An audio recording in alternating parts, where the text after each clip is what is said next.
네, 안녕하세요. 다정한 참견의 다엘입니다. 어릴 때부터 한 사람만 너무 오래 만나서 감정이 시키는 대로만 어린 연애를 해서 너무 쉽게 사람을 믿어서 등등 이 밖에도 여러 이유들로 인해서 연애를 할 때 사람 보는 눈이 없거나 어떤 사람을 진정 내 사람으로 만들어야 할지를 잘 모르는 분들이 상상 이상으로 많더라고요. 그래서 우리는 어떤 사람을 붙잡아야 하는지 이와 관련된 4가지 내용을 전해보려고 하는데요. 첫 번째로 붙잡아야 하는 사람이자 절대 놓치지 말아야 하는 사람 1순위는 바로 겸손한 사람입니다. 사실 사람이 겸손하다는 건 굉장히 어려운 일인 것 같아요. 무엇을 하든 간에 조금만 잘 되면 내가 잘한 거라고 우쭐대게 되고 또 이런 것들이 자연스럽게 남을 평가하고 판단하는 그런 감정으로 이어지게 되죠. 그래서 교만한 사람은 연애를 하다가도 익숙해지면 연인에게도 그 교만한 모습을 많이 드러내게 되더라고요. 그래서 내가 맞고 너는 틀리다 식의 발언을 많이 하게 되고 본인이 잘났든 못났든 상대방부터 먼저 깔아내리려는 그런 모습을 많이 보입니다. 그리고 반대로 누군가 자신을 지적하거나 조언을 하면 그 사람마저도 적으로 돌리죠. 그런데 제가 말하고자 하는 겸손은 내가 한 건 아무것도 없고 사람들이 다 도와준 덕분이다 이런 태도는 아닌 것 같아요. 사람 자체가 기질이 이기적이고 칭찬받고 싶고 인정받고 싶은 그런 욕구가 타고났기 때문에 어떻게 보면 겸손이라는 건 사람의 본능과도 반대되는 그런 감정이라고 봐요. 그래서 겸손이 어려운 건데 이 안에서 가장 중요한 건 겸손하려고 하는 태도인 것 같아요. 이 태도가 갖춰진 사람들은 연인과의 싸움에서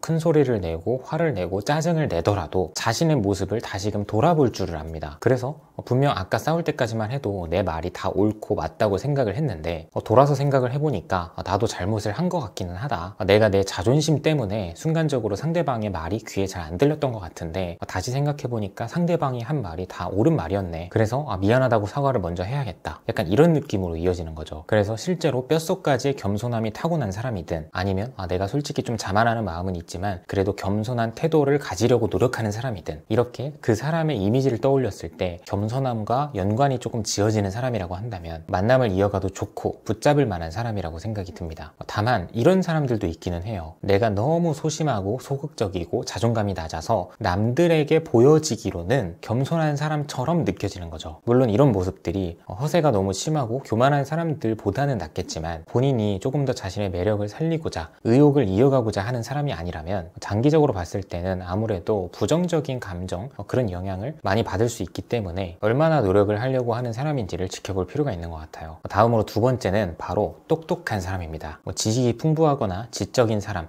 그런 사람을 말하려고 하는 게 아니라 공과 사를 구분할 줄 알고 사리 분별을 할 줄 알고 옳고 그름을 잘 아는 사람입니다. 한마디로 말하면 지혜로운 사람이겠죠. 삶은 계속해서 선택의 연속인데 분별력이 없는 사람과 함께 하다 보면 미래를 바라보기가 점점 힘들어집니다. 순간순간 감정적인 선택을 하거나 틀린 길인데도 맞다고 자신만의 고집을 부리면서 계속 그 길로 나아가려고 하거나 그렇게 되다 보면 점점 관계의 안정성이 떨어질 수밖에 없겠죠. 그리고 사람은 연인이든 친구든 누구를 자주 만나는지에 따라서 그 사람의 사고력이나 판단력도 좌지우지 되기 마련인데 지혜롭지 못한 툭 까놓고 이야기하면 조금 멍청해 보이거나 좀 생각이 없어 보이는 사리분별력이 없는 사람과 계속해서 함께 하다 보면 내가 발전할 길은 없어지게 되고 퇴보할 길만 남는 그런 느낌의 연애가 이어지는 것 같아요. 그렇기 때문에 함께 지낼수록 내가 인격적으로 어른스럽게 성장하는 느낌을 주거나 나의 통찰력과 사고력에 좋은 영향을 주는 사람이라고 하면 붙들고 있을 만한 가치가 매우 높은 사람이라고 생각합니다. 이어서 세 번째는 조금 현실적인 부분인데요. 바로 목돈을 모은 사람입니다. 특히나 사회생활을 시작하고 약 3에서 5년 정도가 지나면 그때쯤에는 대부분 30대가 넘어가잖아요. 그리고 각각 사람들마다 저마다의 사연이 있을 수는 있지만 이때부터는 사람이 사람을 평가할 때 그게 남녀 관계라고 할지라도 이 사람이 그동안 얼마를 모았는지 어느 정도의 비율을 모아왔는지 이를 가지고 오래 만날 사람인지 아닌지를 판단하게 되는 순간들이 실제로 굉장히 많습니다. 그래서 어느 정도의 목돈을 모은 사람이라고 한다면 그냥 딱 보여지는 이미지가 주변 환경이나 주변 사람들에게 잘 휘둘리지 않는 편인 사람이겠구나. 일단 소비 개념도 있는 사람이겠구나. 특별한 목표가 있든 없든 어느 정도는 자신만의 기준을 가지고 살아가는 사람이겠구나. 적어도 생각 없이 사는 애들이랑은 확실히 다른 사람이겠구나. 또 마지막으로 본인이 결혼 생각이 있든 없든 적어도 누군가와 함께할 자격은 갖추고 있는 사람이구나. 이 밖에도 엄청 많겠죠. 그래서 이런 사람과 함께하면 앞으로 함께 삶을 살아가면서도 불행한 일을 피해갈 확률이 높아져요. 기본적으로 미래에 나타날 문제들에 대해 미리미리 준비를 하는 사람의 유형이기 때문에 갑작스러운 이슈나 어떤 변수를 맞닥뜨렸을 때 대응을 해나갈 능력이 있는 거죠. 그렇기 때문에 이것이 곧 삶과 관계의 안정감으로 이어지는 거고요. 그런데 이게 없는 사람이라고 하면 가정사나 투자에서의 큰 어떤 실패가 있었던 게 아니라면 대부분이 거의 놀거나 치장하거나 술 마시거나 취미활동을 즐기거나 어떤 쪽으로든 소비를 즐기는 타입이기 때문에 우리가 예기치 못한 어떤 문제의 상황에 직면하게 됐을 때 대비되어 있는 게 없기 때문에 그 일로 인해서 본인이 예민해지든 조급해지든 감정적이게 되든 어떤 쪽으로든 그러한 모습들이 고스란히 나에게 손해로 돌아옵니다. 그래서 어떤 형태로든 잦은 스트레스를 받으면서 불안 속에서 연애를 이어가게 될 확률이 높은 거고요. 그렇기 때문에 나는 너무 많은 이성을 만나고 싶지 않아 하는 주의이고 한 사람을 제대로 만나서 뭔가 미래까지 그려보거나 결혼을 하고 싶은 사람이라고 한다면 무조건 상대방을 바라볼 때 이미 목돈을 모았거나 아니면 이 사람은 정말 누가 봐도 목돈을 모을 만한 사람이다 싶은 이성을 선택하는 게 현명한 방법이라고 생각합니다. 마지막으로 네 번째로 붙잡아야 하는 사람은 바로 나와의 미래를 그리려고 하는 사람입니다. 제가 자주 전하고자 하는 내용인데요. 그냥 너랑 결혼하고 싶다, 같이 살고 싶다, 너 닮은